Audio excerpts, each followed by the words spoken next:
আসসালামু আলাইকুম সম্মানিত দর্শক, আপনারা দেখছেন মাইক্রোসফট পাওয়ার পয়েন্টের zero two hero free course. এই কোর্সের ইতিমধ্যে 22টি পর্ব সম্পন্ন করেছি। আজকের পর্বটি 23 নম্বর পর্ব এবং সর্বশেষ পর্ব।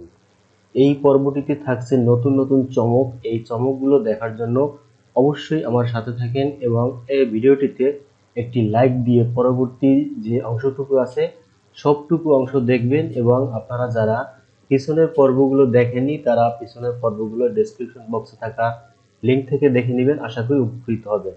তো চলুন আমি আজকের পর্বটি শুরু করতে যাচ্ছি। মাইক্রোসফট পাওয়ার পয়েন্টে কাজ করতে গেলে আপনাদের অনেক সময় আপনাদের কিছু আইকনের প্রয়োজন হয়। তো এই আইকনগুলো আপনারা আসলে কোথায় পাবেন? এই আইকনগুলো খুঁজতে হলে আপনার অন্য কোথাও যাওয়ার কোনো প্রয়োজন নেই। আপনি চলে যাবেন ডাইরেক্ট ইনসার্ট অপশনটিতে। ইনসার্ট ট্যাবে যাওয়ার পর এখান থেকে এই যে দেখেন আইকনস নামে একটি অপশন আছে, এই অপশনটিতে ক্লিক করে দিবেন। দেওয়ার পরে অবশ্যই আপনার নেট কানেকশন থাকতে হবে, তাহলেই দেখেন আপনার এরকম অনেক অনেক হাজার হাজার আইকন আপনার কিন্তু চলে আসবে। এখান থেকে আপনি বাছাই করে আপনার যে আইকনটি ব্যবহার করা প্রয়োজন ওই আইকনটি আপনি আপনার কাজে ব্যবহার করতে পারবেন। তো দেখুন এখানে কিন্তু অনেকগুলো নাম দেওয়া আছে। আপনি যদি অ্যারো চান অ্যারোতে ক্লিক করবেন, অ্যারো চলে আসবে। আপনি যদি এখান থেকে এডুকেশন চান এডুকেশনে ক্লিক করলে আপনার শিক্ষা জাতীয় যত আইকন আছে এগুলো কিন্তু চলে আসবে। এইভাবে আপনি এখানে আপনার যে পছন্দের বিষয়গুলো, স্পোর্টস যদি ক্লিক করেন তাহলে স্পোর্টসের আইকনগুলো চলে আসবে। অর্থাৎ আইকন খুঁজতে হলে আপনার দূরে কোথাও যাওয়ার কোনো প্রয়োজন নেই। এখান থেকেই আপনি হাজার হাজার আইকন দেখতে পাবেন। তো যে আইকনটি আপনি নিতে চান ওই আইকনটির উপরে এরকম ক্লিক করে দিবেন। দেওয়ার পর এখান থেকে ইনসার্টে ক্লিক করে দিবেন। ইনসার্টে ক্লিক করার পরে দেখেন এখানে কিন্তু চলে আসছে আইকনটি। তো আপনি এখান থেকে এই আইকনটি এরকম বড় করে নিতে পারেন এবং এই আইকনটি আপনি শেপের মতো করে কাস্টমাইজ করে নিতে পারেন। শেপ কিভাবে কাস্টমাইজ করতে হয় এগুলো কিন্তু আপনাদের পিছনের ভিডিওগুলোতে দেখিয়েছি। সেইভাবে আপনি আপনার যে আইকনটি আছে এই আইকনটিও কিন্তু কাস্টমাইজ করতে পারবেন। আরেকটি মজার বিষয় হচ্ছে দেখেন আমরা একটা আইকনস নেই। আইকন নেওয়ার পরে দেখেন আমরা একটা আইকন নিয়ে এখান থেকে একটু বাছাই করে নেই। ধরুন আমরা এই আইকনটি নিলাম। এই আইকনটির উপরে ক্লিক করে আমরা ইনসার্টে ক্লিক করে দিব। দেওয়ার পর আইকনটি এখানে চলে আসছে। এখন দেখেন এখানে আপনি যদি চান যে এই যে টেলিভিশনের মতো যে অপশনটি আছে এটি আপনি ইউজ করবেন না, আপনি শুধু মাঝখানের এই অংশটি ইউজ করবেন, তা কিন্তু আপনি সহজেই পারবেন। অর্থাৎ এই যে আইকনটি আছে আইকনটির পার্ট বাই পার্ট আপনি খুলে ফেলতে পারবেন।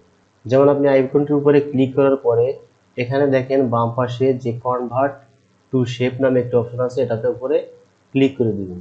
দেওয়ার পরে আপনি এখানে গিয়ে জাস্ট রাইট বাটন ক্লিক করবেন।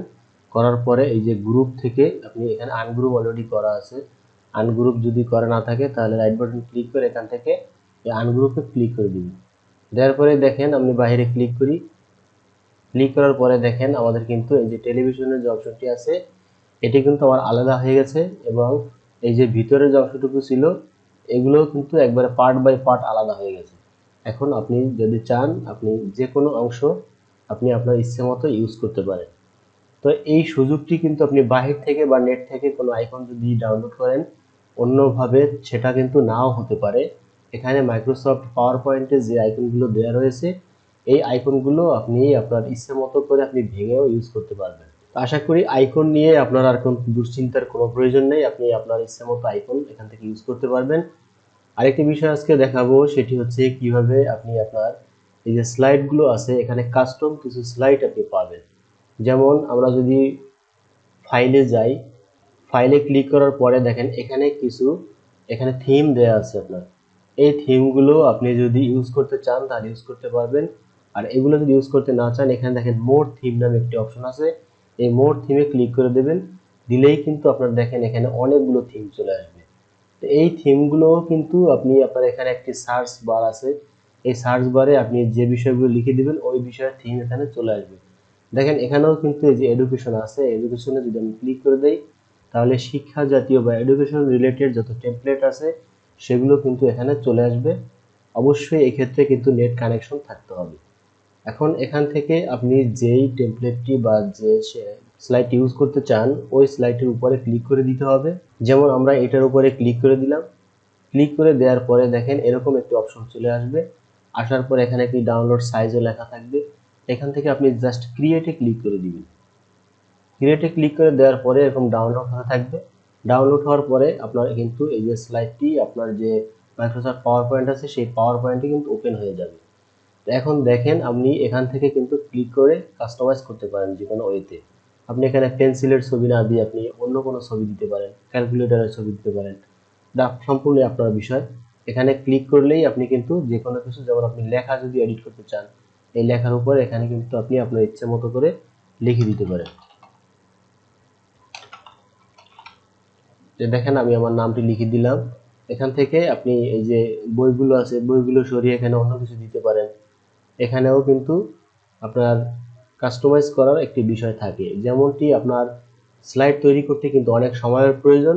তো সেই ক্ষেত্রে আপনি কিন্তু আপনার সময় ব্যয় না করেও কম সময়ের মধ্যে একটু বুদ্ধি খাটিয়ে হলেও আপনি কিন্তু এই যে এই থিমগুলো বা এই টেমপ্লেটগুলো ইউজ করে আপনার স্লাইডকে দৃষ্টিনন্দন করতে পারেন এবং আপনার যে প্রেজেন্টেশন আছে সেই প্রেজেন্টেশনকে খুব পাওয়ারফুল করে তুলতে পারেন। আশা করি আমার এই ভিডিওটি ভালো লেগেছে। মাইক্রোসফট পাওয়ার পয়েন্ট জাতীয় কোনো প্রশ্ন যদি থেকে থাকে তাহলে অবশ্যই আমাকে কমেন্টস করে জানাবেন, এবং পরবর্তী যে আমি পর্ব নিয়ে আসতেছি সেটি হচ্ছে আপনার হতে পারে ভিডিও এডিটিং টিউটোরিয়াল, অথবা হতে পারে কোনো টিউটোরিয়াল ভিডিও বিভিন্ন বিষয়ে, বিভিন্ন সমসাময়িক বিষয় অথবা বিভিন্ন টেক রিলেটেড আমি যে ধরনের ভিডিওগুলো দেই ওই ধরনের ভিডিও চলে আসতে পারে।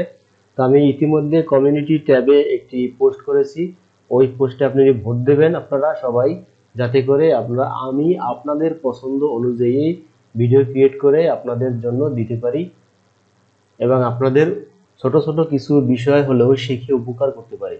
তো সকলে ভালো থাকবেন, সকলে সুস্বাস্থ্য এবং দীর্ঘায়ু কামনা করে শেষ করছি। আল্লাহ হাফেজ, আসসালামু আলাইকুম।